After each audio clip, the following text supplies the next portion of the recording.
இரக்கமுள்ள எங்கள் நல்ல பிதாவே, உம்மை நோக்கி பார்க்கிறோம். பரிசுத்த ஆவியானவரே, எங்களை முழுமையாக நாங்கள் எங்களை ஒப்புக் கொடுக்கிறோம். உம்முடைய வழிநடத்துதல் இல்லாமல் எங்களுடைய வாழ்க்கையில் எந்த மாற்றமும் உண்டாக முடியாது. பரிசுத்த ஆவியானவர் நீர்தான் சகல சத்தியத்துக்குள்ளாகவும் எங்களை வழி நடத்துகிறவர். எங்களுடைய இருதயங்களை திறக்கிறவரும் நீங்கள் தான் ஆண்டவரே. விசேஷமாக இந்த நாளிலே உங்களுடைய வார்த்தை பேசப்படுகிற பொழுது பேசுகிற எனக்கும் கேட்கிற பிள்ளைகளுக்கும் தகப்பனே ஒரு நன்மை உண்டாகத்தக்கதாக, ஜீவன் உண்டாகத்தக்கதாக, வாழ்வு உண்டாகத்தக்கதாக இருதயங்களை திறந்து விடுவீராக. இருதயங்களை திறந்து விடுவீராக. கேட்கிற சிந்தை எங்களுக்குள்ளே உண்டாகட்டும். தகப்பனே, உங்களுடைய நாமத்தை மகிமைப்படுத்துங்க. துவக்கம் முதல் முடிவு வரைக்கும் ஆண்டவரே, இந்த டிரான்ஸ்லேஷன் செய்கிற சகோதரியோடும் என்னோடும் கேட்கிற ஒவ்வொரு பிள்ளைகளோடும் நீர் கூட இருந்து உங்களுடைய நாமத்தை மகிமைப்படுத்துவீராக. இயேசுவின் நாமத்தின் பிதாவே, ஆமீன், ஆமீன், ஆமீன். நாம் யாவரும் தேவனுடைய வார்த்தைக்கு ஆதாரமாக வேத புத்தகத்திலே 1 கொரிந்தியர் 15ஆம் அதிகாரம் 22, 45 வசனங்களை வாசிக்க கேட்போம். 1 கொரிந்தியர் 15ஆம் அதிகாரம் 22வது வசனம், 45வது வசனத்தை நாம் வாசிக்க கேட்போம். 1 Corinthiens chapitre 15 22 à 40.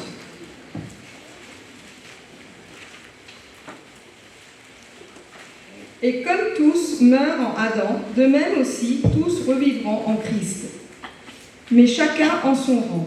Christ comme prémisse, puis ceux qui appartiennent à Christ lors de son avènement. Ensuite viendra la fin, quand il remettra le royaume à celui qui est Dieu et Père, après avoir détruit toute domination, toute autorité et toute puissance. Car il faut qu'il règne jusqu'à ce qu'il ait mis tous ses ennemis sous ses pieds. Le dernier ennemi qui sera détruit, c'est la mort. Dieu, en effet, a tout mis sous ses pieds. Mais...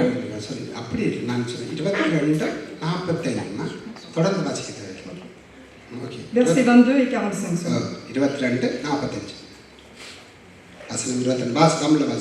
ஆதாமுக்குள் எல்லாரும் மரிக்கிறது போல கிறிஸ்துவுக்குள் எல்லாரும் உயிர்ப்பிக்கப்படுவார்கள். அந்தபடியே முந்தின மனுஷனாகிய ஆதாம் ஜீவாத்மாவானான் என்று எழுதியிருக்கிறது. பிந்தின ஆதாம் உயிர்ப்பிக்கிற ஆவியானவர். அல்லேலூயா. இந்த வார்த்தைக்கு தலையங்கமாக முந்தின ஆதாம் பிந்தின ஆதாம் என்கிற தலையங்கத்திலே இந்த நாளிலே வார்த்தையை நாங்கள் தியானிக்க போகிறோம். Aujourd'hui le titre de la prêche c'est le premier homme Adam et le dernier Adam.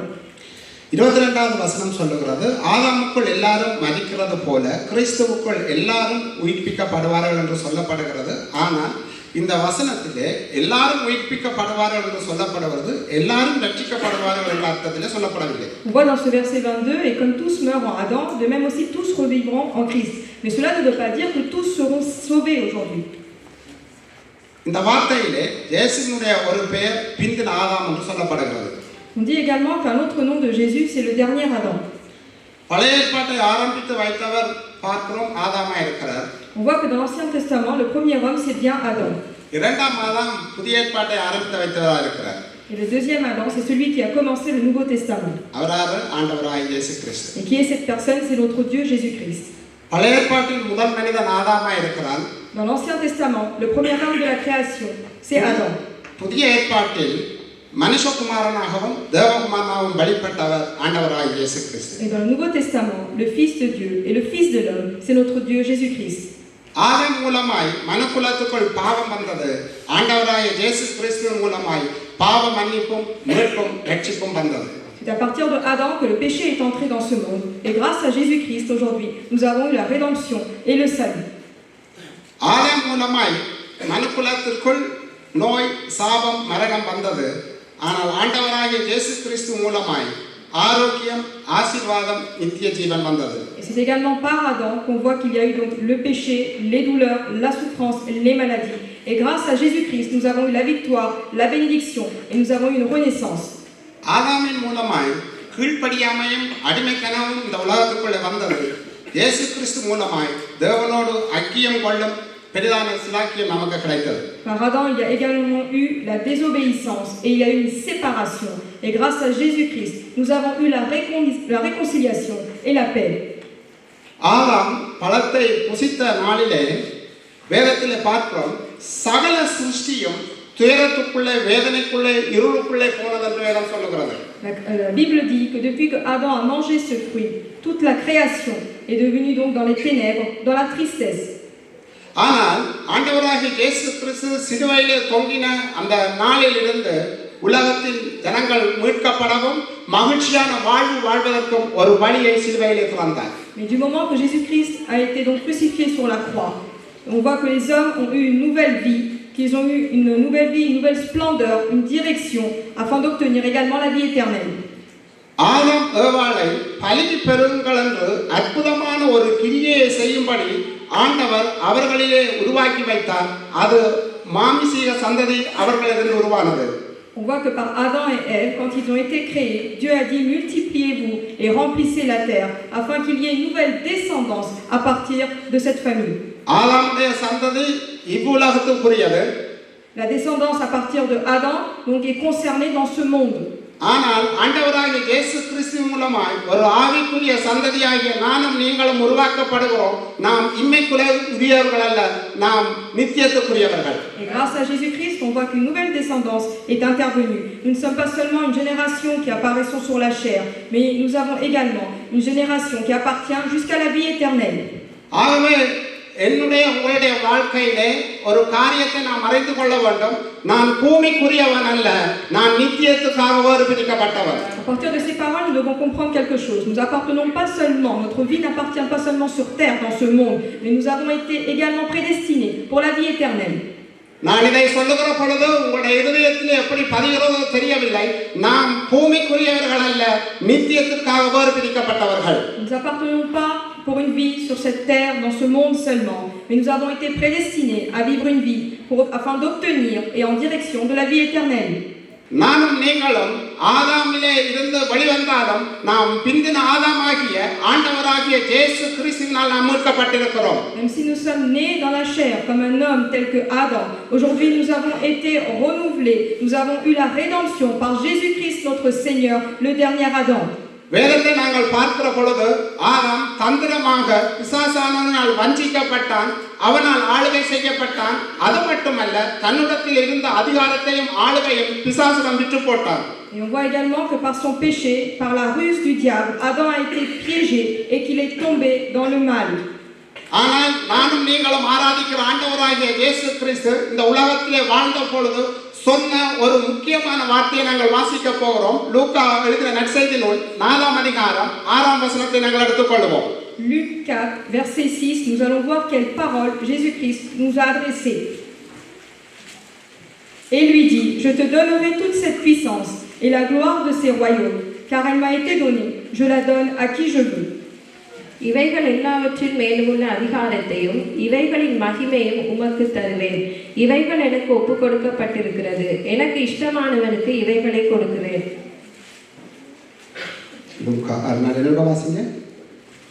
இவைகள் எல்லாவற்றின் மேலுமுள்ள அதிகாரத்தையும் இவைகளின் மகிமையும் உமக்கு தருவேன்.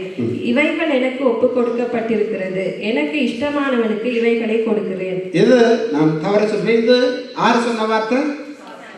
சாத்தான் சொன்ன வார்த்தை. Qui a dit cette parole? Je me suis trompé, donc c'est le diable qui a prononcé cette parole. சாத்தான் என்ன சொல்றான்? Qu'a dit Satan ici? இவை எல்லாம் என்னிடம் என்ன செய்யப்பட்டிருக்கிறது? ஒப்பு கொடுக்கப்பட்டிருக்கிறது. Satan dit ici dans le verset 6, il a dit que tout cela m'a été donné. ஒப்பு கொடுக்கப்பட்ட சாத்தானே இப்படி சவாலாய் இயேசுகிட்ட சொல்ற காரியத்தை நான் இப்ப வாசிச்சேன். Nous venons de lire la parole donc que le diable a prononcée tel qu'un défi à l'encontre de Jésus-Christ. ஆனா இயேசு கிறிஸ்து கூறிய வார்த்தையை நாங்க யோவான் 14ஆம் அதிகாரம் 30வது வசனத்துல நாங்க வாசிக்க கேட்போம். Jean 14 verset 30. Je ne parlerai plus guère avec vous, car le prince du monde vient. Il n'a rien en moi. இனி நான் உங்களுடனே அதிகமாய் பேசுவதில்லை. இந்த உலகத்தின் அதிபதி வருகிறான். அவனுக்கு என்னிடத்தில் ஒன்றுமில்லை. ஹல்லேலூயா. Alléluia. ஆண்டவராகிய இயேசு கிறிஸ்துவினால மீட்கப்பட்டிருக்கிற ரட்சிக்கப்பட்டிருக்கிற நானும் நீங்களும் எங்களுடைய வாழ்க்கையிலே சொல்ல வேண்டிய ஒரு வார்த்தையாக இந்த வார்த்தையை நான் பார்க்கிறேன். Voici cette parole prononcée par Jésus-Christ, c'est une parole que nous devons utiliser également. அவர் எங்களிடத்தில் வருவார். Il viendra parmi nous. ஆனால் நாம் சொல்ல வேண்டிய காரியம் என்ன? எங்களிடத்திலே அவனுக்கு ஒன்றும் இல்லை. Mais voilà ce que nous devons répondre. Nous devons dire qu'il n'a rien à voir avec moi, rien en moi. ஆண்டவராய் இயேசு கிறிஸ்து இந்த உலகத்திலே வாழ்ந்த பொழுது அவர் தன்னுடைய ஊழியத்தை ஆரம்பிப்பதற்கு முன்பதாக 40 நாட்கள் வனாந்திரத்திலே உபவாசமாயிருந்து வேதம் சொல்லுகிறது பிசாசானவன் 40 நாள் அளவும் அவரை சோதித்தார் என்று சொல்லி. On voit dans la Bible, lorsque Jésus est arrivé dans la forme humaine, avant de commencer son ministère, il a fait un jeûne pendant 40 jours. Et on voit que le diable est venu afin de l'éprouver. ஆனால் 3 சோதனை மட்டும்தான் வேதத்தில் எழுதப்பட்டிருக்கிறது. Pendant ces 40 jours, il y a eu des jours de tentation pour Jésus, mais seulement 3 de ces épreuves sont indiquées dans la Bible. 40 நாள் அளவும் என்றால் எத்தனையோ சோதனைகள் ஆண்டவராய் இயேசு கிறிஸ்துவுக்கு வந்திருக்கும். Imaginez le nombre d'épreuves, de tentations qu'il a dû avoir pendant ces 40 jours de jeûne.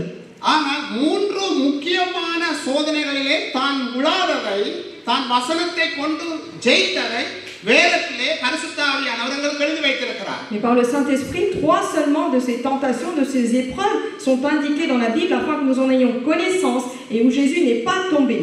ஆகவே இந்த 3 சோதனைகள் மாத்திரமல்ல, அநேக சோதனைகள் எங்களுடைய வாழ்க்கையிலே வந்தாலும் ஆண்டவராகிய இயேசு கிறிஸ்து எனக்கும் உங்களுக்கும் ஜெயமுள்ள வாழ்க்கை வாழ்வதற்கு வைத்து போனது ஆண்டவருடைய வார்த்தை. De la même façon, ce ne sont pas 3 épreuves, peu importe le nombre d'épreuves que nous allons avoir donc à dépasser dans notre vie, l'Éternel Jésus-Christ va nous donner la force afin de vaincre. நாம் மீட்கப்பட்டிருக்கிறோம், நாம் இயேசு கிறிஸ்துவினாலே நாம் உயிர்ப்பிக்கப்பட்டிருக்கிறோம் என்றால் எந்த சூழ்நிலையிலையும் எங்களுக்குள்ள ஒரு தைரியம் இருக்க வேண்டும். பிசாசானவன் என்னிடத்தில் வருகிற பொழுது அவனின் என்னிடம் ஒன்றுமில்லை என்று நான் சொல்லத்தக்கதான ஒரு வாழ்வு வாழ அனுதினமும் என்னை நான் ஒப்புக் கொடுக்க வேண்டும். Nous avons le sang de Jésus-Christ, grâce à lui nous avons été dans la rédemption, également nous avons été réconciliés, nous sommes renés en Christ aujourd'hui. Donc même si le diable nous aborde et nous donne donc des épreuves, il faut pouvoir dire il n'a rien en moi. இது முடியுமா? Est-ce possible? Réfléchissons-en. இது சாத்தியமாகுமா? Est-ce que c'est facile pour nous? சாத்தியமாகும். Ça peut arriver. கர்த்தருடைய கிருபையை கேட்டு நாம் தேவனுடைய ஆவியினாலே நடத்தப்படுகிற மனுஷியாக நானும் நீங்களும் இருப்போமானால் எங்களுடைய வாழ்க்கையிலே இயேசு சொன்ன மாதிரியே இந்த உலகத்திலே சொல்வதற்குரிய கிருபையை கர்த்தர் எங்களுக்கு தருவார். En demandant chaque jour la grâce de Dieu, en demandant au Seigneur afin qu'il nous guide, afin qu'il puisse nous remplir par son esprit, je peux être un homme ou une femme de Dieu qui arrive à vaincre dans mes tentations, dans mes épreuves quotidiennes. எங்களுக்குள்ள 2 சுபாவங்கள் போராடி கொண்டிருக்கிறது. Il y a toujours en nous un dilemme parce que nous avons 2 sortes de comportements. ஒன்று ஆதாமின் மூலமாக பரம்பரையாக எங்களுடைய சந்ததி மூலமாக வந்த ஆதாமின் சுபாவமாக இருக்கிறது. Le premier caractère, le comportement, c'est celui que nous avons obtenu par Adam. இரண்டாவது நாம் கிறிஸ்துவினாலே மீட்கப்பட்டவர்களாய் ரட்சிக்கப்பட்டவர்களாய் நாம் வந்ததற்கு பின்பதாக தெய்வீக சுபாவமாய் வாழ்வதற்கு நாம் போராடி கொண்டிருக்கிறோம். Et le deuxième comportement, le deuxième défi que nous avons dans notre vie, bien que nous sommes renés en Christ, nous sommes une nouvelle créature aujourd'hui, nous avons également des épreuves dans notre homme qui est chrétien, qui est spirituel. உங்களுக்கு தெரியுமா, இன்றைக்கு இந்த உலகத்துல வாழ்றவங்க, தேவன் இல்லாம இருக்கிறவங்க பிழை என்று தெரிந்த காரியத்தை கூட பிழை என்று உணராமல் செய்து கொண்டிருக்கிறார்கள். Vous savez, aujourd'hui, des personnes qui sont non-croyants, ils font des choses qui sont fausses, qui sont mauvaises, et ils n'ont pas en eux cette idée, cette conscience qu'ils font le mal ou le péché.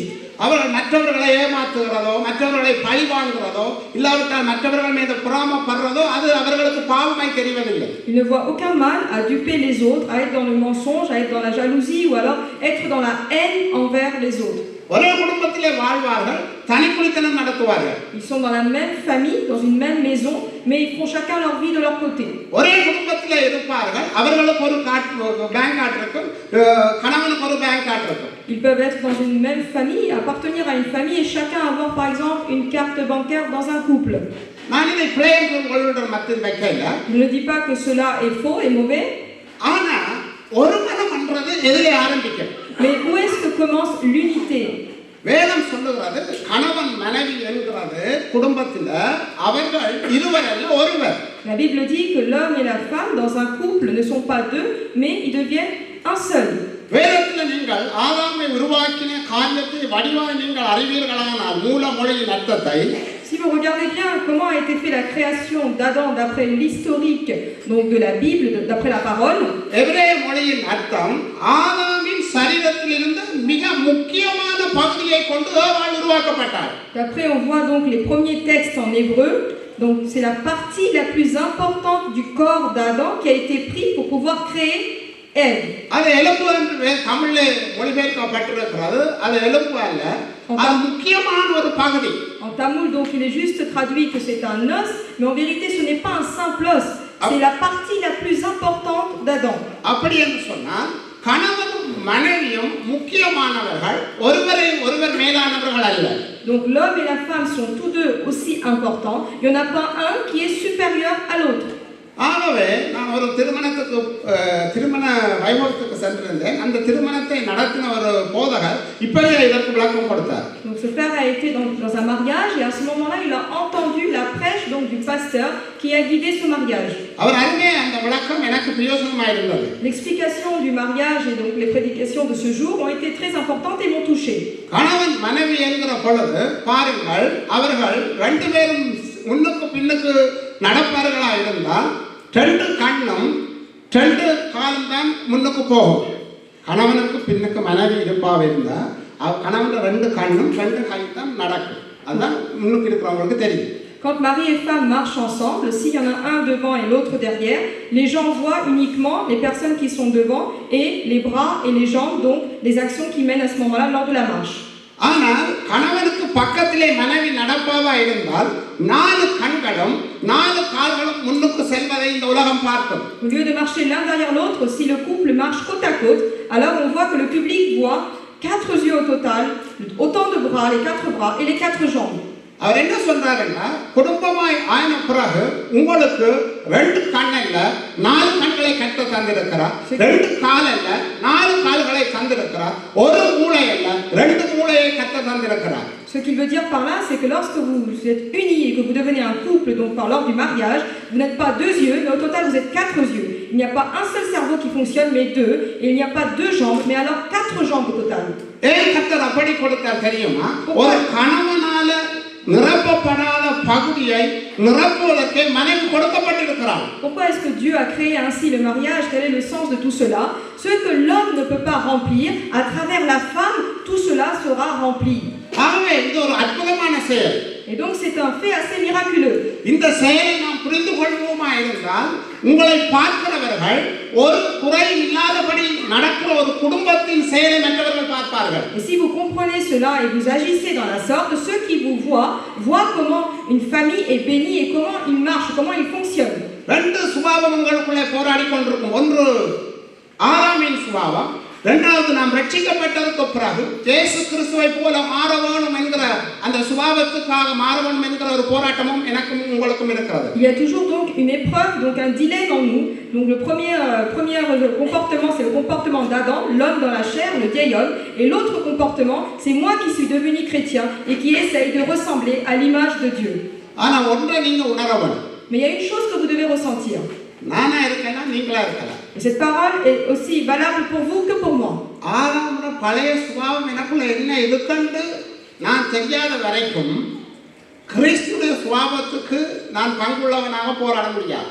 Tant que je ne vois pas quel est mon comportement qui ressemble à Adam, qu'est-ce qui est encore de moi qui est de la chair, je ne pourrai pas partager le comportement chrétien donc qui ressemble à Jésus-Christ. அடுத்து படிப்போம். மத்தேயு 6ஆம் அதிகாரம் Matthieu chapitre 6 33வது வசனத்தை வாசிக்க. verset 33.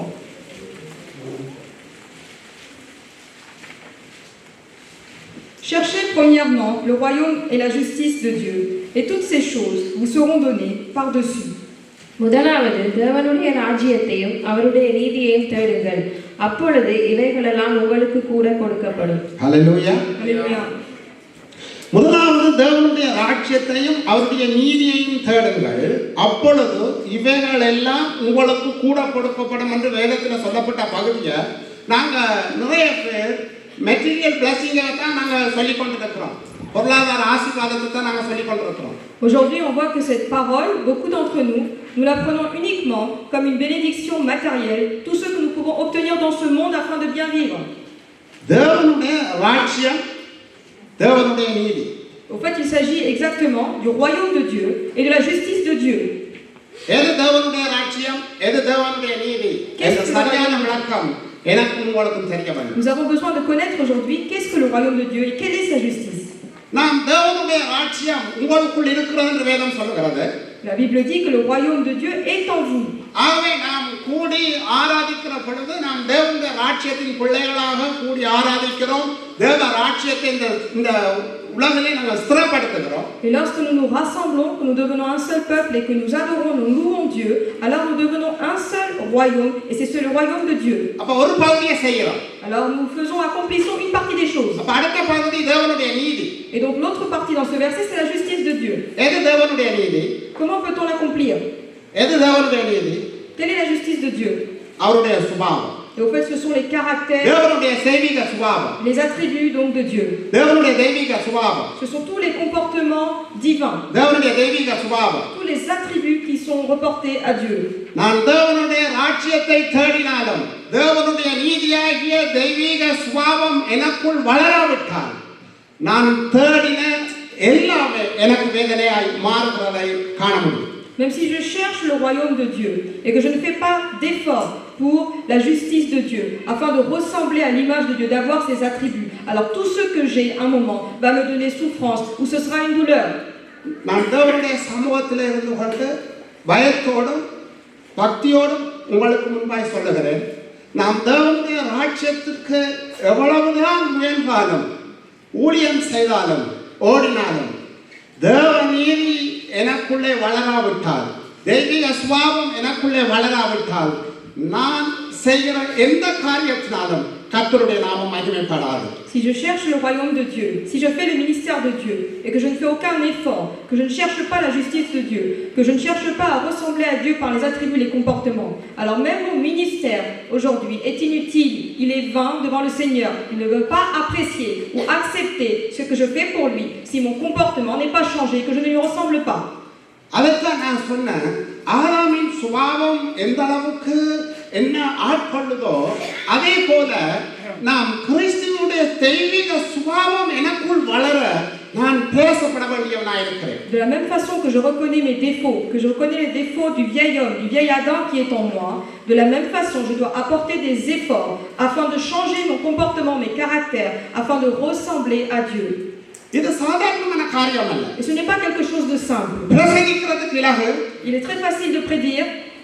வாழ்க்கை என்று வருகிற பொழுது பெரிய போராட்டத்துக்குள் நானும் நீங்களும் கடந்து செல்லக்கூடிய இக்கட்டான சூழ்நிலைக்குள்ளே நாம் தள்ளப்படுவோம். Mais il s'agit d'une vie où nous menons des épreuves, nous avons des situations, et à ce moment-là, il est difficile, donc il faut comprendre les choses afin de vaincre et de ne pas tomber.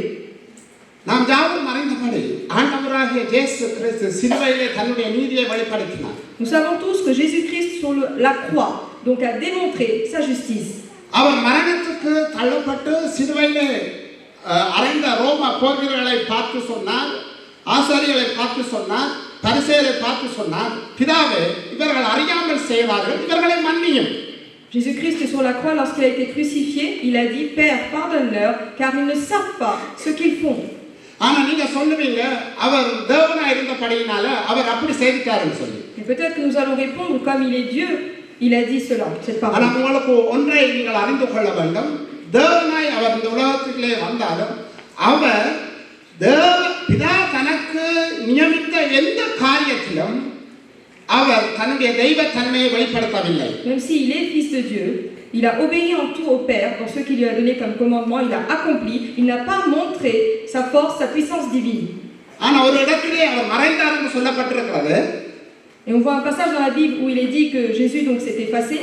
ஆனால் அவர் தெய்வீக தன்மை என்கிறதை நான் எதை சொல்லுறேன், அவர் சர்வ வல்லமை உள்ளவர், சகலத்தையும் செய்ய அதிகாரம் உள்ளவர் என்கிற தன்னுடைய தெய்வீகத்தின் தன்மையை அவர் உண்மையிலேயே பயன்படுத்தவில்லை. 100% அவர் மனிதனாய் இந்த உலகத்தில் பிதா தனக்கு செய்த காரியங்களுக்கு முகம் கொடுத்து வாழ்ந்தார். Mais d'après la mission qu'avait Jésus, il est arrivé sur terre à 100% en forme humaine et il a vécu 100% dans sa forme humaine. Il n'a pas utilisé la toute-puissance.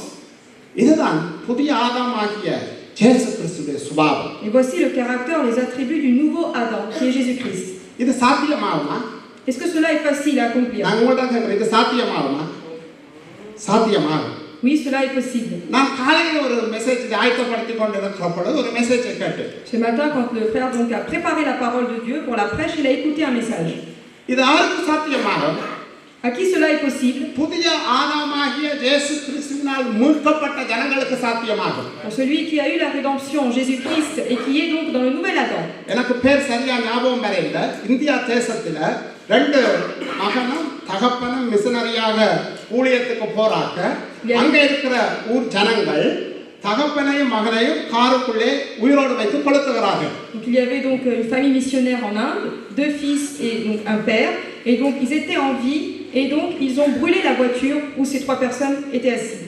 இது நான் கதை சொல்லல, உண்மையா நடந்த சரித்திரத்தை சொல்றேன். Ce n'est pas une histoire que je vous raconte, c'est une chose véridique. நீங்கள் அநேகர் அறிந்திருப்பீர்கள். Beaucoup vous avez dû en entendre parler, je ne me souviens pas des noms. ஆனா தாயும் மகளும் செய்த காரியத்தை தாயும் மகளும் சாயல தாயும் மகளும் செய்த காரியத்தை அந்த ஊழியக்காரன் சொன்னார். Et dans cette même famille, il y avait une mère et une fille, ils ne sont pas décédés, et le serviteur de Dieu raconte ce qui s'est passé par la suite. அந்த காரியத்தை செய்வதற்கு மூல காரணமாக இருந்த நபர் ஜெயிலில் வைக்கப்பட்டார். La personne donc qui a commis cet acte mauvais donc a été mis en prison. ஆனால் அவரை ஜெயிலில் பார்ப்பதற்கு தாயும் மகளும் பழம் வேண்டி கொண்டு போனார்கள் என்று சொன்னார். Et donc la mère et la fille donc de ces défunts sont partis rencontrer la personne qui a commis ce mauvais acte. அவர்கள் சொன்னார்களாம், Et voilà ce qu'ils ont dit. நான் அவர்களை மன்னிக்கிறேன். Je le pardonne. கிறிஸ்து என்னை மன்னித்திருக்கிறார், அதனால் நான் அந்த சகோதரனை மன்னிக்கிறேன் என்று சொன்னார்கள். Christ m'a pardonné, il a pardonné mes péchés, donc je pardonne cet homme. அந்த மிஷனரி என்னத்துக்காக அங்க செயல்பட்டார் தெரியுமா? அங்க வாழ்ந்த தொழுநோயாளிகளை யாருமே தொட முடியாத அருவருப்பான தொழுநோயாளிகளை அவர்கள் வைத்தியம் செய்து அவர்களுடைய வாழ்வை மாற்றுவதற்காக அந்த 2 பிள்ளைகளும் தகப்பனும் போனதாக சரித்திரம் சொல்லுகிறது. Donc cette histoire nous raconte également que ces 2 enfants et leur père, ils avaient comme mission de rencontrer des personnes qui avaient des maladies de la peau telles que la lèpre, afin de guérir, d'apporter les soins, de rester auprès d'eux et de subvenir à leurs besoins. அந்த சூழ்நிலையை கண்ட ஜனங்கள் தலையடித்து சொன்னார்களாம், உங்களுக்கு தேவையில்லாட்டி அந்த தகப்பனையும் மகனையும் விட்டிருக்கலாமே, ஏன் நீங்கள் எரித்தீர்கள் என்று அழுதார்களாம். Et donc les personnes de cette communauté ou qui sont autour de ces personnes-là ont dit, pourquoi est-ce que vous avez fait ainsi? Vous avez dû les laisser en vie. நான் உண்மையா அந்த சந்தர்ப்பத்தை கேட்க நான் உடைஞ்சு போயிட்டேன். Et donc quand j'ai écouté ce message, dit le frère, mon cœur a été contrit, été brisé. ஏற்கனவே எனக்கு இந்த கதை தெரியும். Je savais déjà cette histoire.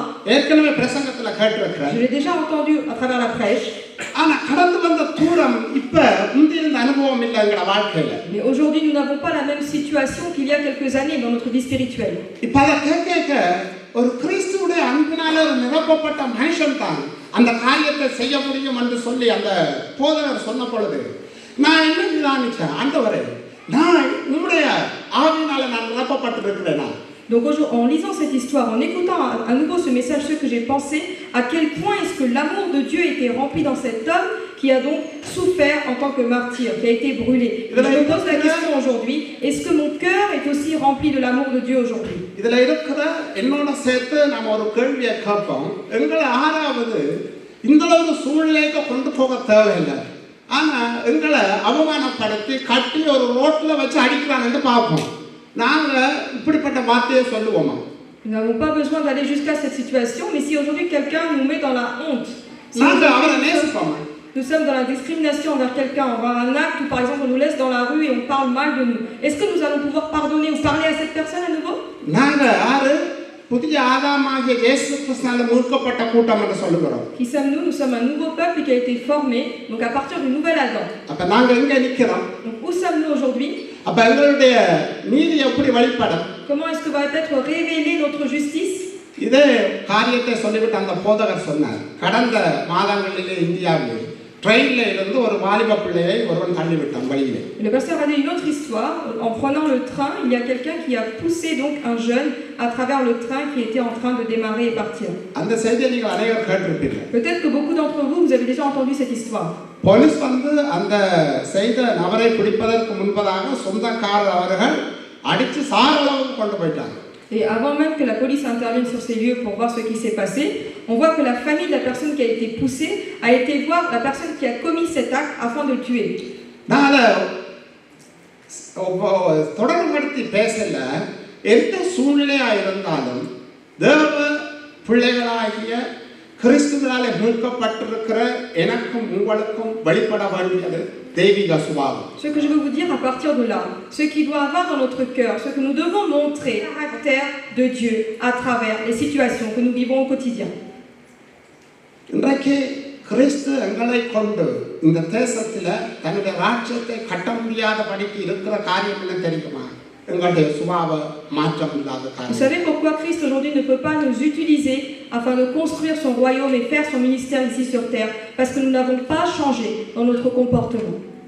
தேவனுடைய பிள்ளைகளாகிய நான் நீங்களும் அன்பினம் சுபாவ மாற்றத்துக்காக நாம் ஜெபிக்க வேண்டியவர்களாக இருக்கிறோம். Vous et moi qui sommes appelés comme enfants de Dieu, chaque jour nous avons besoin de prier et demander à Dieu, Seigneur, change mon comportement, change mon caractère. நாம் அழைக்கப்பட்டதன் நோக்கமே கிறிஸ்துவினுடைய பரிபூரணத்துக்கு கடந்து செல்வதற்காக நாம் அழைக்கப்பட்டிருக்கிறோம். Nous avons été appelés afin d'atteindre donc la plénitude de Christ, ce qui est écrit dans la Bible. நாம் நம்மை நிதானிப்போம். Alors c'est à nous de réfléchir dans notre situation spirituelle.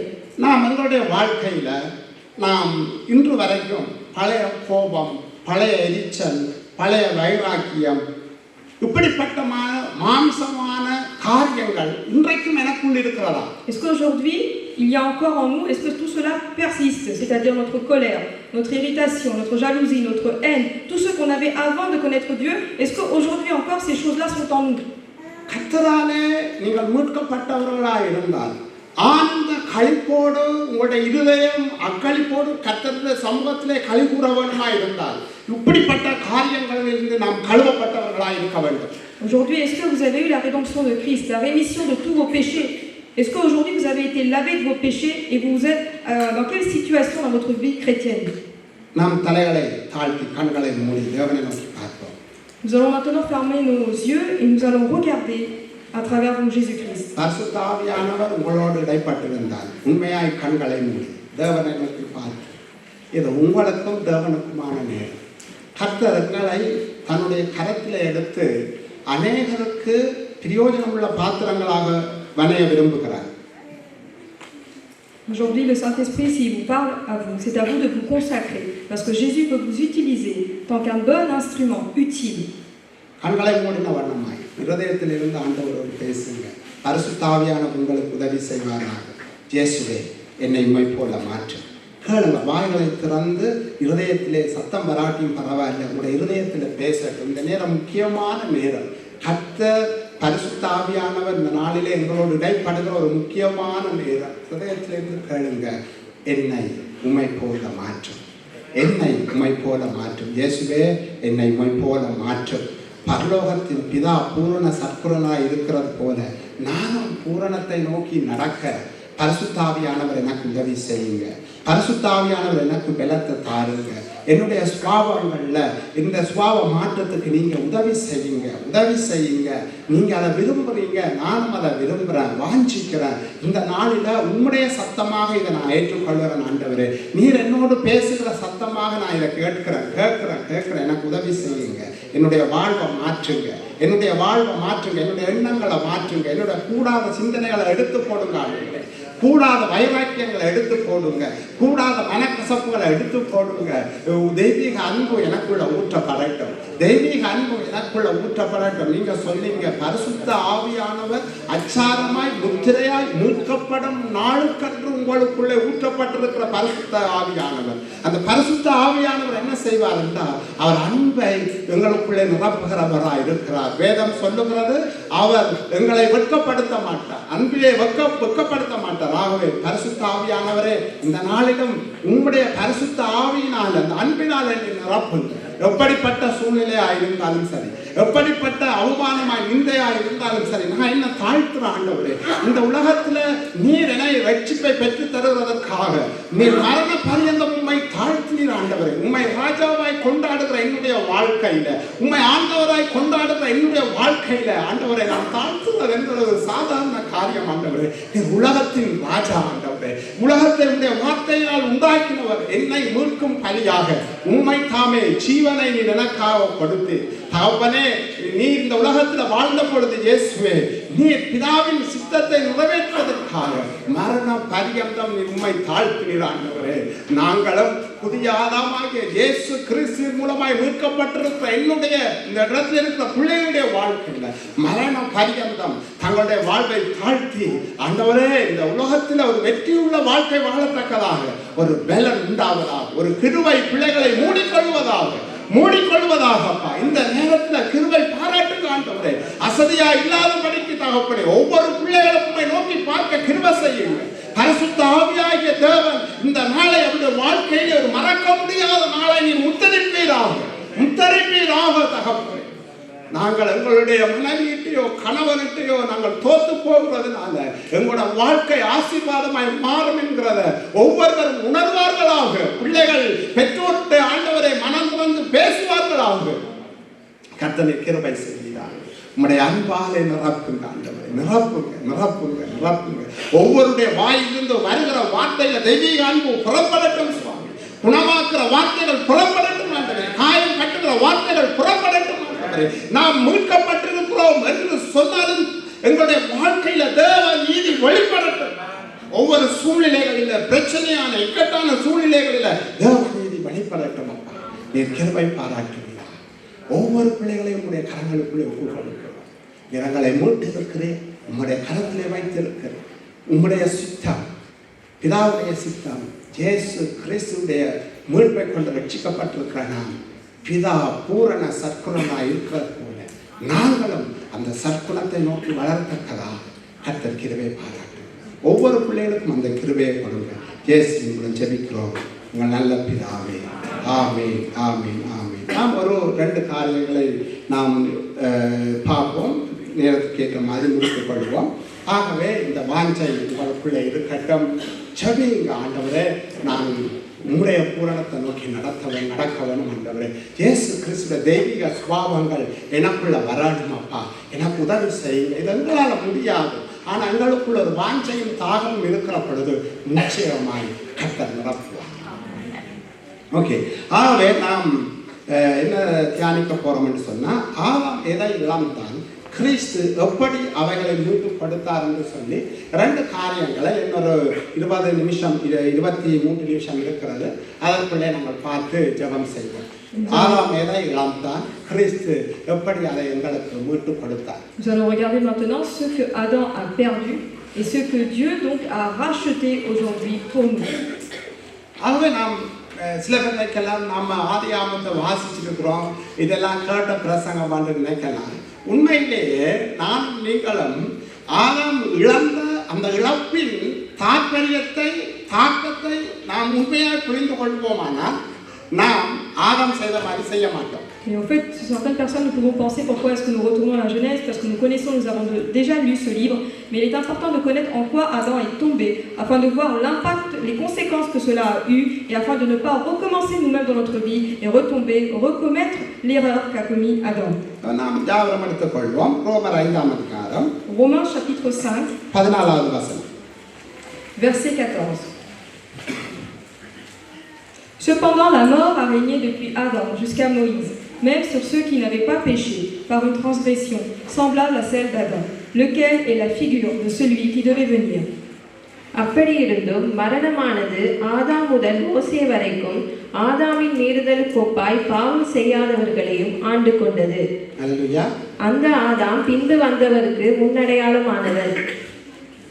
ஆகவே நாம முதலாவது ஆதாம் இழந்தது தேவனுடைய ஐக்கியத்தை இழந்தார். La première chose que Adam a perdue, c'est la relation qu'il y avait avec Dieu. இந்த உலகத்துல நாங்க எங்களோட வாழ்க்கையில எதை இழந்தாலும் தேவனுடைய ஐக்கியத்தை நாம் இழக்கக்கூடாது. Dans notre vie, quoi que nous perdons, même si nous avons des échecs, nous ne devons pas perdre la relation que nous avons avec Dieu. அவர் இழந்தது சாதாரணமான காரியம் அல்ல. பகலின் குளிர்ச்சியான வேளையில தேவனோட உறவாடி தேவனோடு மகிழ்ந்து ஒரு இன்பமான ஒரு வாழ்வை அவர் இழந்தார். Ce n'est pas quelque chose de simple qu'il a perdu.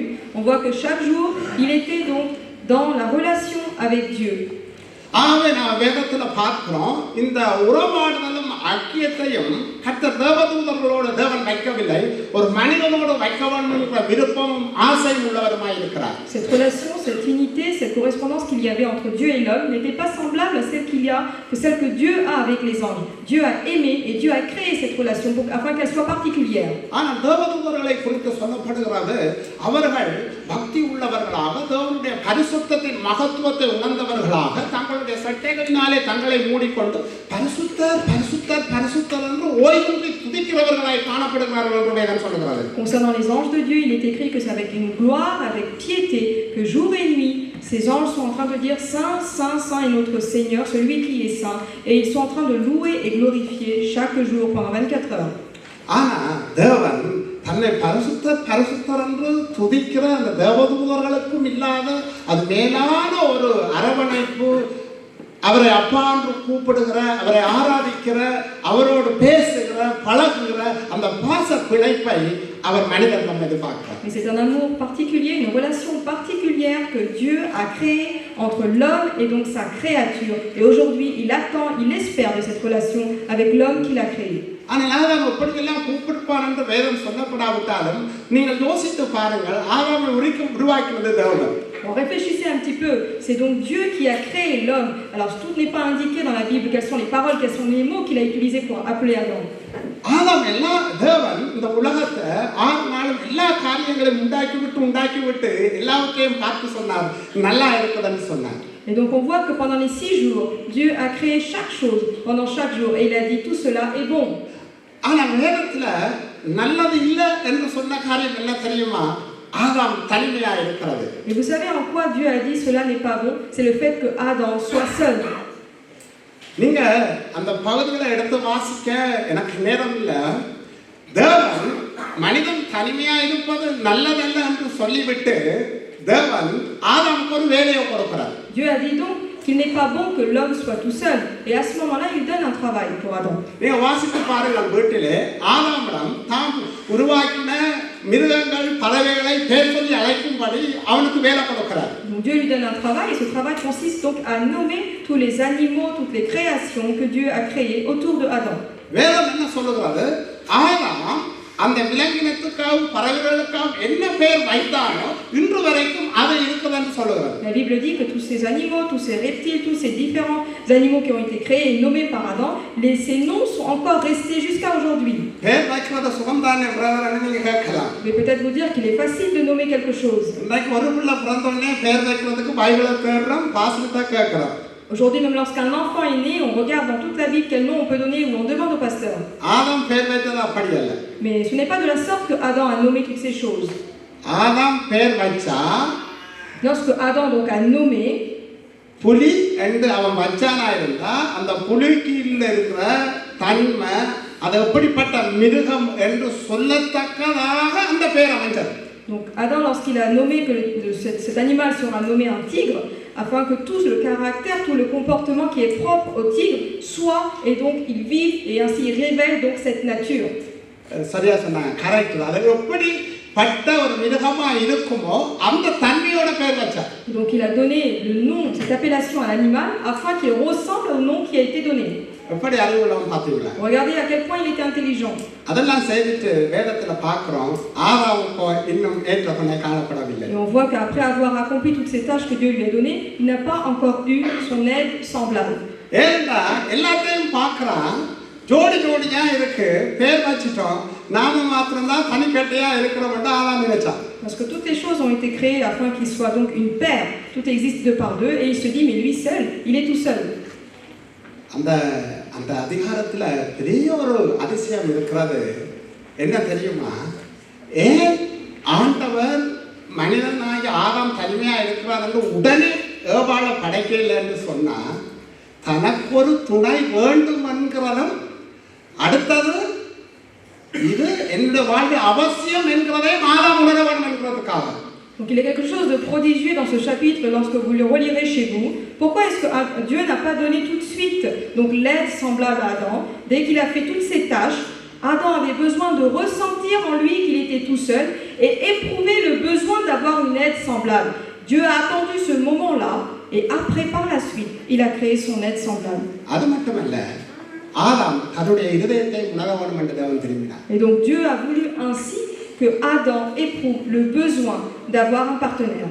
நல்ல நல்ல என்று சொல்லப்பட்ட அந்த வார்த்தை மூல மொழியில் எப்படி சொல்லியிருக்கு தெரியுமா? தேவனே தான் படைத்த படைப்புல ஒரு பிளவுட்டிட்டன் என்று மனஸ்தாபப்படக்கூடிய அளவுக்கு அந்த எபிரேய மொழியில் அந்த அர்த்தம் இருக்கலாம். La Bible dit que Dieu a vu que le fait que Adam soit tout seul donc n'est pas bon. Et donc si on regarde dans la littérature, dans les premières paroles en hébreu, donc écrites sur ce verset de la Bible, c'est comme si Dieu a dit toutes ces choses sont bien, mais là il y a un manque, il y a une erreur. அதை என்ன சொல்லுங்க பார்ப்போம்? தான் ஏவாளை உண்டாக்க இல்லைன்னு. Et donc quelle est cette erreur, quel est ce manque? Le fait que Ève n'a pas encore été créée. அப்ப பாருங்க, தேவன் இந்த பெரிய குணாதிசயம் அதில் வெளிப்படுறது என்ன தெரியுமா? தான் சர்வ வல்லமுள்ள தேவனா இருந்தாலும் கூட அவர் ஏதோ ஒரு காரியத்தை நல்லதில்லை என்று கண்டா எங்களோட வாழ்க்கையில முதலாவது கவலைப்படுறது எங்களை உருவாக்கிய தேவன். Et on voit ici un comportement, un attribut de Dieu qui est très important dans cette histoire, dans ces explications que je vous ai données. Dieu a vu que cela n'est pas bon qu'il soit tout seul. À ce moment-là, Dieu réfléchit pour voir comment solutionner ce problème. Bien qu'il soit omnipuissant, il s'attriste de la situation et il veut réparer afin de rendre cette chose, afin qu'elle soit plénitude.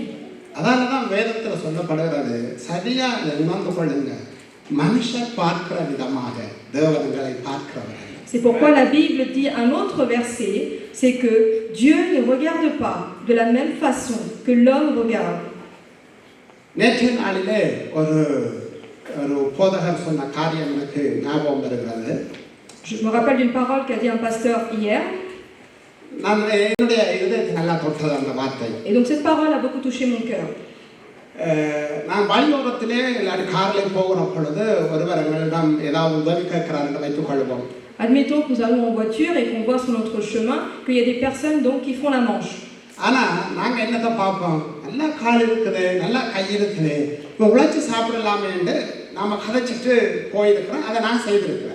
Et donc qu'est-ce que nous pensons ou qu'est-ce que nous disons à ce moment-là quand on regarde une telle scène? On va dire il a des bras, il a des jambes, il est en bonne santé, il n'a qu'à travailler et acheter ce dont il a besoin. Mais moi j'ai pensé, je vous le dis franchement. ஆனா ஒரு பிள்ளையோட இருந்தா நான் கொடுத்துருக்கிறேன், நாளைக்கு என்ற ஒரு தொகையை கொடுத்துருக்கிறேன். Mais lorsque je vois par contre une personne avec un bébé, un enfant en bas âge, alors j'ai donné ce que j'avais. அதில் காரியம் அவர் என்ன சொன்னார் தெரியுமா? Mais vous savez ce qu'il a dit? அவனிடம் வந்து கேட்டாலும் நீ பார்க்கிற பார்வை அவனுக்கு கால் இருக்குது, கை இருக்குது, ஆனா அவன் என்ன சூழ்நிலையில இருக்கிறான்றது நமக்கு தெரியாது.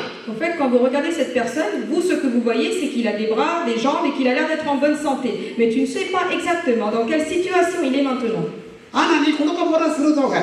Mais ce que tu vas donner, c'est une petite somme d'argent. ஆனா உன்னை ஏமாத்தினா அது அவனுக்கும் தேவனுக்கும் முடியாது. Par contre, s'il te dupe dans l'argent que tu lui as donné, c'est entre lui et Dieu. நான் ஏன் இதை சொன்ன தெரியுமா? இதுதான் தேவன் பார்க்கிற விதம். Voici pourquoi je vous dis cela. Voilà de quelle sorte est-ce que Dieu regarde les choses. Elles sont différentes de nous. இந்த இடத்துல இருக்கிறவங்க ஒவ்வொருவரையும் நான் பார்த்து கேட்கிறேன், நான் பார்க்கிறேன். நம்ம வடிவா ஊத்தி வடிவா இந்த இடத்துல இருக்கிறோம். Aujourd'hui, je regarde chacun de vous et donc j'admets que chacun de nous, nous sommes bien habillés, nous sommes bien.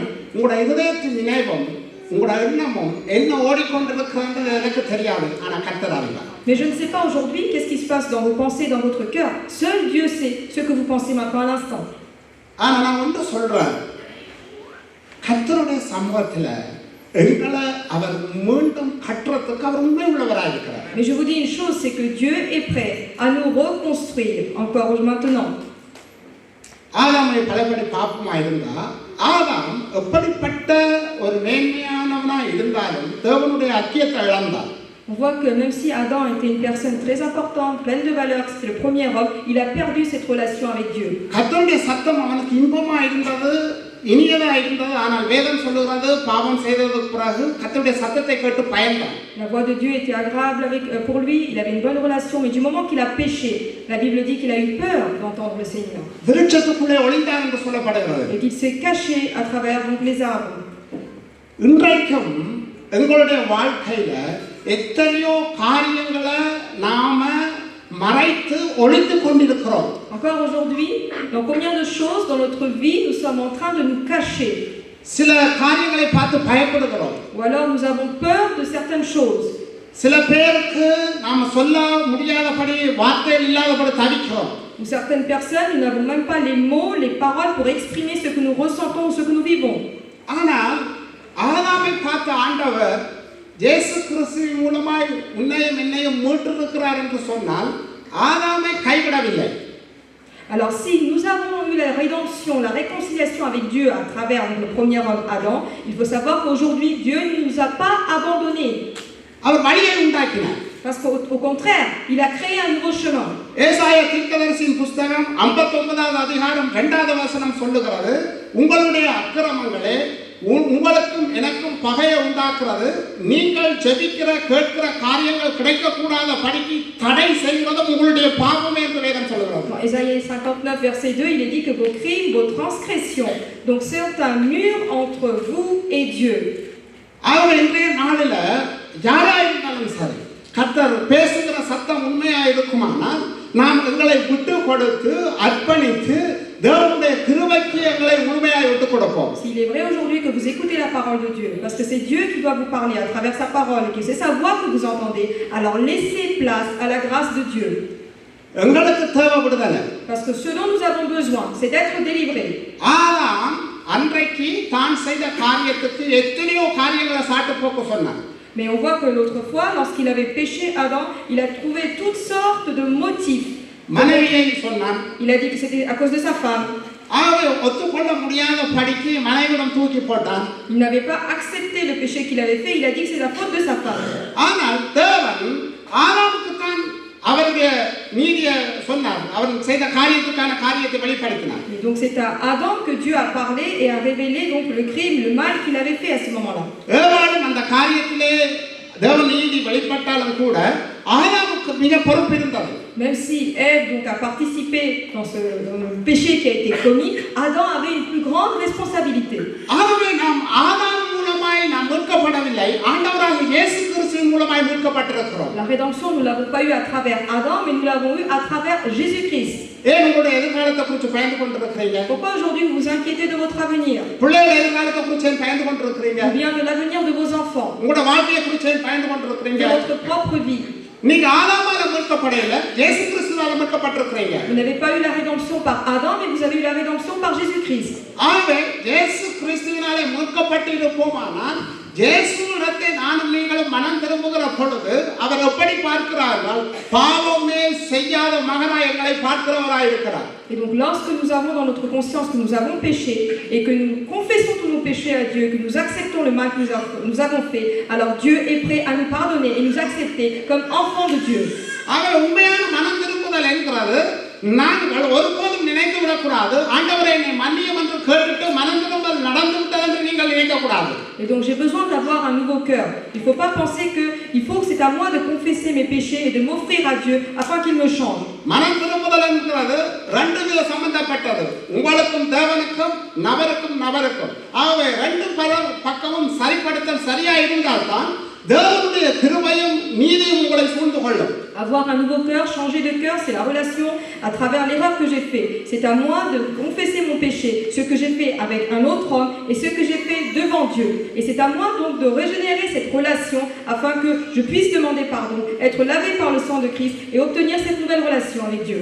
நாம் அநேக நேரத்திலே மனம் திரும்புதலை தவறாய் புரிந்து கொண்டிருக்கிறோம். Mais plusieurs fois nous n'acceptons pas, nous ne comprenons pas ce que veut dire de changer de cœur devant Dieu.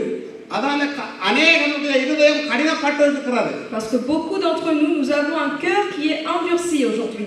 உண்மையான மனம் திரும்புதல் என்கிறது முழு மனதோடு தேவனோடு மன்னிப்பு கேட்டு இயேசு கிறிஸ்துவின் இரத்தத்தினாலே கழுவப்படுறது மாத்திரமல்ல, நாம் எந்த காரியத்திலே தவறினோமோ பிளவிட்டோமோ அந்த காரியத்தை முழு இருதயத்தோடு சம்பந்தப்பட்டவர்களிடம் நாங்கள் மன்னிப்பு கேட்டு ஒப்புரவு ஆகிறதும் ஒப்புரவாகாமல் இருக்கிறதும் ரெண்டு பேருக்குரியது. ஆனால் மன்னிப்பு கேட்கிற பொழுது தேவனுடைய கிருபை உங்களை சூழ்ந்து கொள்ளும். Il faut d'abord confesser nos péchés, il faut demander pardon au Seigneur afin qu'il puisse nous laver par notre sang et donc pardonner nos péchés. Mais il faut également aller voir la personne avec qui nous avons commis la faute afin de lui demander pardon de notre bouche et après par la suite avoir une réconciliation si possible. Si nous ne demandons pas pardon à la personne envers qui nous avons fauté, nous ne pourrons pas obtenir la grâce de Dieu.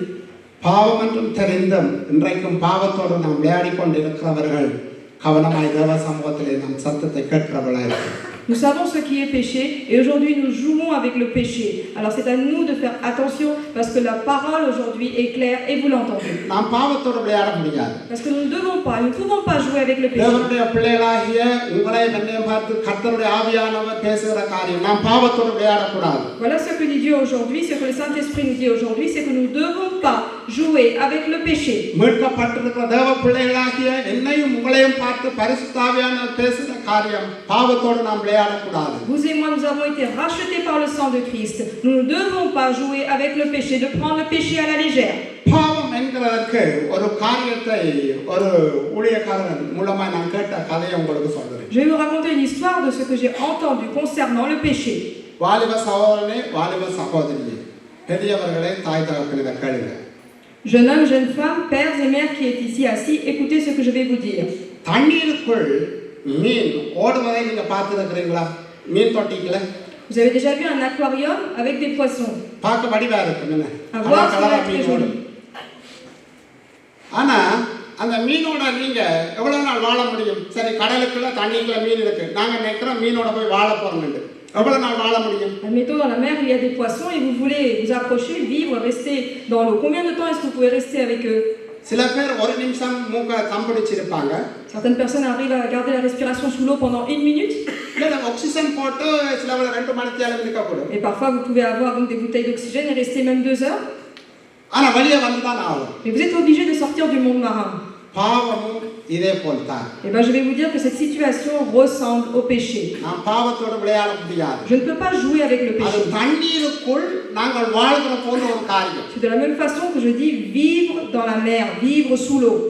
வழி வராவிட்டால் மரணம் நிச்சயம். Si je ne sors pas de l'eau, alors c'est certain que la finalité c'est la அது mort. நானா இருந்தாலும் நீங்களா இருந்தாலும் நாம் வெளியே வந்து ஆக வேண்டும். Que ce soit vous et moi, le temps sous l'eau est compté. Je suis obligé d'en sortir. கர்த்தர் வழிகளை உண்டாக்குவார். Parce que l'Éternel va montrer un chemin. கர்த்தர் பேசுவார். L'Éternel vous parlera. தண்ணிக்குள்ள இருக்கிற பொழுது மூச்சு திணறுகிற ஒரு திணறல் வரும், மேல வரச்சது. Lorsque vous êtes sous l'eau comme ça, vous perdez la respiration et vous vous dites il faut que vous sortez. திணறுகிற காரியத்தையும் உணராம நான் உள்ள இருந்தா நான் மரிச்சிடுவேன். Et si je ne vois pas que je suis en train de perdre la respiration et que je reste sous l'eau, après je vais mourir. நான் நினைக்கிறேன் நாம சில பேர் அந்த திணறுகிற காரியத்தோட விளையாடி கொண்டிருக்கிறோம். Et je pense que certains de la même façon, nous sommes en train de perdre notre respiration, nous sommes sous l'eau, nous sommes dans cette situation, ce moment-là. நாம் ஆதாமில மீட்கப்பட இல்லை, ஆண்டவராகிய இயேசு கிறிஸ்துவினால மீட்கப்பட்டிருக்கிறோம். Je répète, nous ne sommes pas rachetés par Adam, nous avons été rachetés par le sang de Christ. தேவன் உங்களை நம்பி பெரிய எதிர்பார்ப்போட இருக்கிறார், தெரியுமா உங்களுக்கு? Et vous savez que Dieu attend beaucoup de chacun de nous. ஆதாம பார்த்து சொன்னார், நீ தனியா இருக்கிறது நல்லதில்லையப்பான்னு சொல்லி. En voyant Adam, Dieu a dit, il n'est pas bon que tu sois tout seul. ஏன் தெரியுமா? Vous savez pourquoi? ஆதாமை குறித்து கர்த்தர் வைத்த நோக்கத்தை ஆதாம கொண்டு தான் நிறைவேற்றினார். Parce que l'espérance, la vocation, l'idée que Dieu avait en Adam, il voulait l'accomplir à travers Adam. பரிசுத்த ஆவியானவர் உங்களோடு இடைப்படுவாரா? Il faut que maintenant, c'est le Saint-Esprit qui parle avec vous. தேவன் நினைத்திருந்தார் ஆதாமை அழித்து விட்டு இன்னொரு 100 ஆதாம் லட்ச ஆதாம் உருவாக்கியிருக்கலாம். Peut-être si Dieu avait voulu, il aurait pu après exterminer Adam et créer encore 100 autres nouveaux Adam. ஆனா கர்த்தர் ஆதாம் மூலமாய்த்தான் இந்த சந்ததி வர வேண்டும் என்று அவர் திட்டம் போட்டபடியினால ஆதாமை சரிப்படுத்தினார். Mais comme Dieu avait donc comme vocation, comme but de créer Adam et créer une descendance à travers Adam, c'est ainsi qu'il a accompli ses objectifs. ஆகவே வேதத்துல பல பல பல பல தருணங்களை அவர் ஆதாமுடைய சந்ததியில வாழ்க்கையில மாற்றத்துக்காக இந்த உலகத்துல செயற்பட்டதை நாங்கள் தியானிச்சிருக்கிறோம். Nous avons vu à travers la Bible et médité combien Dieu a donné donc des situations, des épreuves et des solutions afin que cette descendance à travers Adam, bien qu'ils aient commis le péché, afin qu'ils puissent se rapprocher, se réconcilier avec Dieu. ஆனா நானும் நீங்களும் ஆராதிக்கிற தேவன் இவ்வளவு அன்புள்ளவர் என்று பாருங்க. தன்னுடைய ஒரே பேரான குமாரனை இந்த உலகத்திற்கு அனுப்பும் வரைக்கும் இந்த பழைய ஆதாமாகிய மனுஷனிலிருந்து ஒரு தெய்வீக சந்ததி உருவாவதற்கு போராடி கொண்டிருந்தார். முடியல. தன்னுடைய மகனையே பழுதற்ற பூரண பலியாக ஒரு தரம் மரிக்கிறதும் ஒரு தரம் உயிர்த்தெழுதலும் அவரிலே உண்டாகத்தக்கதாக இயேசு கிறிஸ்துவை உலக இரட்சகராக எனக்கும் உங்களுக்கும் தந்தார். Mais on voit qu'à travers Adam, toute une génération, toute une descendance a été faite, que Dieu leur a montré leurs péchés, a essayé donc de les voir sans les exterminer totalement, mais aucun n'a été bon devant le Seigneur. Il a rattrapé donc cet échec, cette façon loin qu'il y avait entre Dieu et Adam depuis le péché. Ensuite, Dieu a donné son Fils unique, Jésus, afin de combler ce manque. Et donc par Jésus-Christ aujourd'hui, nous avons cette renaissance. இந்த அன்பை ஒரு நிமிஷம் உங்களை இதயத்தில் நீங்கள் உள்வாங்குங்க. Et c'est à chacun de nous de méditer l'amour de Dieu à travers donc le Fils Jésus-Christ, son Fils unique qui nous a été donné. எனக்காக தம்பி ஒரே போரான குமாரனை தந்தார். Pour moi, il a donné son Fils unique, Jésus-Christ. இன்றைக்கு இதில் இருக்கிற ஒவ்வொருவரையும் நான் பார்த்து கேட்கிறேன். பெரியவங்களாக இருந்தாலும் சிறியவங்களாக இருந்தாலும் வாலிபர்களாக இருந்தாலும் கர்த்தர் உங்களுக்கு கண்டு ஒரு யுனிக்கான ஒரு என்ன சொல்ற உங்களை கொண்டு செய்யறது கண்டு கர்த்தர் ஒரு காரியத்தை வச்சிருக்கார் தெரியுமா உங்களுக்கு? Que vous soyez petit, grand, jeune, adolescent, aujourd'hui, écoutez bien, l'Éternel a un projet unique et individuel dans la vie de chacun de vous qui écoutez ici. இது தகப்பனுடைய இருதயம். Et ça, c'est le cœur du Père. இதுதான் எங்களை உருவாக்கினவருடைய இருதயம். Parce que ça, c'est le cœur du Créateur, celui qui vous a créé, vous et moi. வேதம் சொல்லுகிறது தாயின் கர்ப்பத்தில் உருவாகும் முன்னே உங்களுக்கு தெரியுமா எத்தனையோ கோடிக்கணக்கான ஒரு சரீரத்தில் ஒரு இந்துக்கள் மூலமாகத்தான் ஒரு பிள்ளை ஒரு ஜீவன் உருவாகுது. Vous voyez que comment est-ce qu'un enfant est créé dans le ventre de sa mère. Il a besoin de beaucoup de cellules, beaucoup de choses, beaucoup de temps pour qu'il soit créé dans le ventre d'une mère. ஆனா வேதம் சொல்றது என்ன தெரியுமா நீ உருவாகுவதற்கு முன்னே நான் உன்னை அறிஞ்சிருக்கேன். Mais ce que dit la Bible, c'est avant que tu sois créé, je t'ai connu. கர்த்தர் எப்படிப்பட்டவர் தெரியுமா? Regardez comment Dieu nous parle. C'est un Dieu qui vous connaît. சாதாரணமா இந்த இடத்துல வந்து இருக்கிறதுக்கு கர்த்தர் உங்களை அழைக்கல. கர்த்தர் உங்கள் மூலமாக தன்னுடைய நாமத்தை மகிமைப்படுத்த ஒவ்வொருவரையும் அழைத்திருக்கிறார். Ce n'est pas un pur hasard que vous soyez assis ici. Dieu vous a prédestiné et Dieu donc a un projet unique dans la vie de chacun de vous qui écoutez ici. நீங்க இதை செய்ய வேணுமா இருந்தா நாம ஒன்றையும் மறைக்காம வெளியரங்கமா தேவ சமூகத்தில் சிரஸ்தாங்கம் எங்களை தாழ்த்தி தகப்பனே உங்களுடைய குமாரனாய் இயேசுவின் ரத்தத்தால் எங்களை கழுவுங்க என்று நீங்கள் உங்களோட வாய்களை திறந்து நீங்கள் சொல்லுவீங்களா இருந்தால் இருதயத்தில் பேசுவீங்களா இருந்தால் தகப்பன் தன் பிள்ளைக்கு இறங்குறது போல உங்களை தூக்கி நிறுத்த அவர் உண்மையுள்ளவராய். Si aujourd'hui vous espérez, vous attendez cette relation avec Dieu, et comme si vous voulez que Dieu accomplisse l'objectif qu'il a dans votre vie, c'est à vous d'ouvrir vos bouches et demander au Seigneur, Seigneur, pardonne mes péchés, parce que Dieu viendra à vous comme un père qui est aimant envers son fils ou sa fille. கடைசியாக ஒரு வசனத்தை வாசித்து நான் இதோடு முடிக்க போகிறேன். Nous allons lire le dernier verset. 31வது அதிகாரம் 33வது வசனத்தில் ஜோபு கூட ஆதாரம் நடக்கையில் பாருங்க ஒரு காரியத்தை சொல்லுகிறதை நாங்கள் வாசித்து கேட்போம். Job 31-33. 31, verset 33. Si comme les hommes, j'ai scié et renfermé mes iniquités dans mon sein. நான் ஆதாமைப் போல என் மீறுதல்களை மூடி என் அக்கிரமத்தை என் மடியிலே ஒளித்து வைத்தேனோ? ஜோபு கேட்கிறான் பாருங்க, நான் ஆதாமை போல என் மீறுதல்களை மூடி என் அக்கிரமத்தை நான் மறைத்து என் மடியிலே ஒளித்து வைத்தேனோ? அப்ப இன்றைக்கு ஜோபு கேட்டது போல நான் உங்களுக்கு கேட்கணும், ஆண்டவரே நான் ஆதாமை போல என்ற மீறுதலை நான் மூடி வச்சிருக்கிறேனா, என்ற அக்கிரமத்தை என்ற மடியில ஒளிச்சு வச்சிருக்கிறேனா, என்ன ஒரு விஷயம் நிதானிச்சு ஒப்பு கொடுக்க உதவி செய்யும் என்று நாம் ஜாவரம் எழுந்திருக்கோம். Aujourd'hui, comme Job, nous avons besoin de poser cette question, se mettre à la place des hommes, de la place d'Adam et dire si j'ai caché mes transgressions et renfermé mes iniquités dans mon sein, alors c'est maintenant le moment de confesser nos péchés devant Dieu. ஆகவே நான் ஒரு காரியம் தான், இழந்த ஐக்கியத்தை கர்த்தர் எங்களுக்கு கிருபையா மீட்டு தந்திருக்கிறார். La relation perdue, Dieu nous l'a rendue à travers sa grâce. ஆகவே இந்த ஐக்கியத்தை மீட்டு தர்றதுக்கு அவர் பரலோகத்தில் இருந்து அவர் ஆணையிட்டோ இல்லாவிட்டு சத்தத்தை வார்த்தையை அனுப்பியோ செய்யவில்லை, தன்னுடைய ஒரே பேரான குமாரன் எங்களுக்காக ஜீவனை ஒப்பு கொடுத்தார். Cette relation perdue, Dieu n'a pas dit une parole, n'a pas dit une puissante parole pour qu'afin qu'elle soit accomplie depuis les cieux, mais au contraire, il a donné son fils Jésus-Christ comme sacrifice, il l'a envoyé sur terre. ஒரு நாளும் உங்களை மறவாத ஒரு தெய்வம் இருக்கிறார் உங்களுக்கு தெரியுமா? Vous savez qu'il y a un Dieu qui pense à vous et qui ne vous oublie jamais. நாம் பெற்றோராக இருக்கிறோம். நாம் எங்களுக்கு 3 பிள்ளை இருக்குன்னு சொன்னால் எந்த நேரமும் பிள்ளையை பற்றி நினைத்து கொண்டிருக்க மாட்டோம். ஆனால் வேதம் சொல்லுகிறது ஒரு நாளும் எங்களை மறவாத ஒரு தேவன் இருக்கிறார். Aujourd'hui, nous pouvons avoir 3 enfants et nous pensons à eux, mais nous ne pouvons pas être tout le temps en train de penser à eux. Mais Dieu dit, il ne t'oublie jamais. ஒவ்வொருவருக்கும் சொல்லுகிறேன், ஒரு நாளும் உங்களை மறவாத ஒரு தேவன் உங்களுக்கு இருக்கிறார்.